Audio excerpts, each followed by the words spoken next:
అండి, welcome my to channel. మీ aspirant Sandhya. మనం సింధు నాగరికతలోని పట్టణాల గురించి డిస్కస్ చేసుకుంటున్నాం. ఈరోజు వచ్చేసి రంగాపూర్.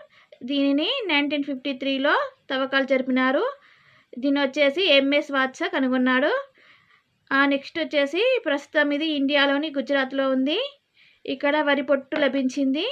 వరి పంటను పండించేవారని ఇక్కడ ఒక అవశేషాలు అనేవి రంగాపూర్లో లభించాయి. నెక్స్ట్ వచ్చేసి కోటో డీజీ. ఇది 1955లో తవ్వకాలు జరిపారు. తవ్వకాలు జరిపిన వారు ఎఫ్ఏ ఖాన్. ఇది సింధు నది ఒడ్డున ఉంది. కోటో డీజీ అనే ప్రాంతం ప్రస్తుతం పాకిస్తాన్లో ఉంది, సింధులో. ఇది అగ్ని ప్రమాదాలకు అంతరించిపోయిన ప్రాంతం. ఇక్కడ అగ్ని ప్రమాదాలు అనేటివి ఎక్కువగా జరిగేటివి. అదేవిధంగా రాతి బాణాలు బయలుపడినవి ఇక్కడనే. ఈ తవ్వకాలలోనే రాతి బాణాలు కూడా బయటపడినాయి. మనకి చాలా ఇంపార్టెంట్ బిట్ అండి ఇది. ప్రీవియస్ ఎగ్జామ్లో అడిగిండు. అగ్ని ప్రమాదాలకు అంతరించిపోయిన సింధు నాగరికతలోని పట్టణం ఏంటిదంటే కోటో డీజీ. అదేవిధంగా నెక్స్ట్ వచ్చేసి రాఖీ గర్హి 1963. దీంట్లో తవ్వకాలు జరిపినది సూరజ్ బాన్. ఇది ఎక్కడ వచ్చేసి అంటే నది గగ్గర్ అండ్ హాక్రా నది మధ్యలో దీనిపైన తవ్వకాలు జరిపిల్లు. అక్కడ ఈ ప్రాంతం అనేది బయటపడినది. ప్రస్తుతం హర్యానాలో ఉంది. ఇది వచ్చేసి ఇది ప్రస్తుతం భారతదేశంలో అతిపెద్ద సింధు నాగరికత నగరం. ఇది వచ్చేసి ఇండియాలోనే అతిపెద్ద సింధు నాగరికత నగరం. ప్రజెంట్లీ ఇండియాలో అతిపెద్ద సింధు నాగరికత నగరం ఏంటిదంటే రాఖీ గర్హి. ఇది నలుపు ఎరుపు రంగు కుండలు అనేవి ఇక్కడ లభ్యమైనాయి. ఈ ప్రాంతంలో నలుపు ఎరుపు రంగు కుండలు కూడా లభించినాయి. నెక్స్ట్ వచ్చిన పట్టణం ఏంటిదంటే సర్కోటాడా.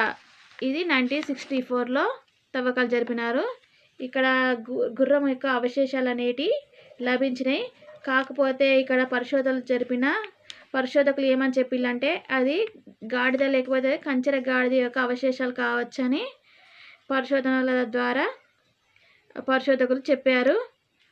ఇది ఇక్కడ ఈ సింధు ప్రజలకు తెలియని జంతువు అంటే ఏంటంటే అది గుర్రం అని మనకి దీని ద్వారా అర్థమైపోతుంది. ఈ పట్టణంలో ప్రస్తుతం ఈ ప్రాంతం కచ్ ప్రాంతం. ఇది గుజరాత్లో ఉంది.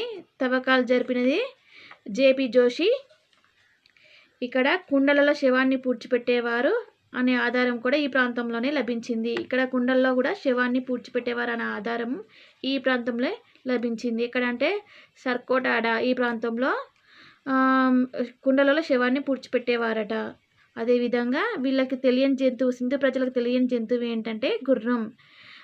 ఈ తవ్వకాలలో మనకు లభించిన అవశేషాలు ఏంటి అంటే గాడిద, కంచెర గాడిద యొక్క అవశేషాలు లభించాయి. అది గుర్రం అనుకున్నారు. కాకపోతే పరిశోధకులు ఏమని చెప్పారంటే అది గాడిద లేకపోతే కంచెర గాడిద యొక్క ఎముకలు కావచ్చని చెప్పినారు.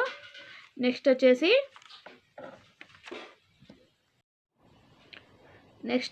రోఫర్ 1955-56 మధ్యలో తవ్వకాలు జరిపారు. ఈ పట్టణంలో తవ్వకాలు జరిపినది వైడి శర్మ. ఏ నది అంటే సట్లెజ్ నది. ప్రస్తుతం ఉన్న ప్రాంతం పంజాబ్. ఈ ప్రాంతం ఎక్కడ ఉంది? ప్రస్తుతం పంజాబ్. హరప్పా సంస్కృతి మరియు హరప్పానంతర సంస్కృతి బయలుపడినది. ఇక్కడ ఈ తవ్వకాలలో జరిపిన తర్వాత హరప్పా సంస్కృతి, హరప్పానంతర సంస్కృతి కూడా బయటపడినది. అదేవిధంగా స్వాతంత్ర్యం తర్వాత బయటపడిన తొలి నగరం మనకు 1947లో స్వాతంత్ర్యం వచ్చింది కదా. ఇక్కడ వచ్చేసి మనం 1955-56లో తవ్వకాలు జరిపినాం కాబట్టి స్వాతంత్ర్యం తర్వాత బయటపడిన తొలి నగరం ఏంటంటే రోఫర్. అదేవిధంగా ఈ ప్రాంతంలో కుక్కలను పెంచే సాంప్రదాయం వచ్చింది. ఈ ప్రాంతంలో కుక్కలను పెంచుకునేవారు. రోఫర్ ప్రాంతంలో కుక్కలను పెంచేవారు. అదేవిధంగా యజమాని మరణాంతరం అతనితో పాటు తన జంతువులను కూడా పూడ్చిపెట్టేవారు. వీళ్ళు కుక్కలను పెంచుకునేవారు కదా, వీళ్ళ మరణాంతరం వీటితో పాటుగా వాళ్ళు పెంచుకున్న కుక్కలను కూడా పూడ్చేవారట. ఇక్కడ అది రోఫర్లో. నెక్స్ట్ వచ్చేసి ధోలవీర. ఇది 1990లో. ధోలవీర పట్టణం 1990లో తవ్వకాలు జరిపినారు. తవ్వకాలు జరిపినది ఆర్ఎస్ బిస్ట్. ఇది ప్రస్తుతం ఎక్కడ అంటే కచ్, గుజరాత్లో.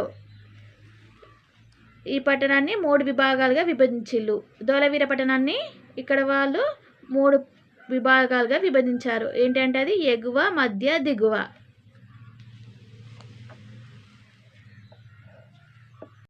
ఇక్కడ బయటపడిన ఏంటి అంటే ఈ తవ్వకాలు జరిపినప్పుడు షాపింగ్ కాంప్లెక్స్, పట్టాభిషేక మహోత్సవ ప్రదేశం లేదా పెద్ద స్టేడియం, అదేవిధంగా నీటి నిల్వ కట్టడాలు, రిజర్వాయర్స్, అదేవిధంగా రాతి ముంగీస, ఇంకా నెక్స్ట్ వచ్చేసి సిల్వర్ ఆభరణాలు కూడా ఈ ప్లేస్లోనే ఈ తవ్వకాలు జరిపినప్పుడే బయటపడినాయట. ఏంటి అంటే షాపింగ్ కాంప్లెక్స్, పట్టాభిషేక మహోత్సవ ప్రదేశం, నీటి నిల్వ కట్టడాలు, సిల్వర్ ఆభరణాలు, రాతితో చేసిన ముంగీస, ఇవన్నీ కూడా ధోలవీర పట్టణంలో బయటపడినాయి. ధోలవీర పట్టణాన్ని 1990లో తవ్వకాలు జరిపినారు. ఎవరు తవ్వకాలు జరిపినారంటే ఆర్ఎస్ బిస్.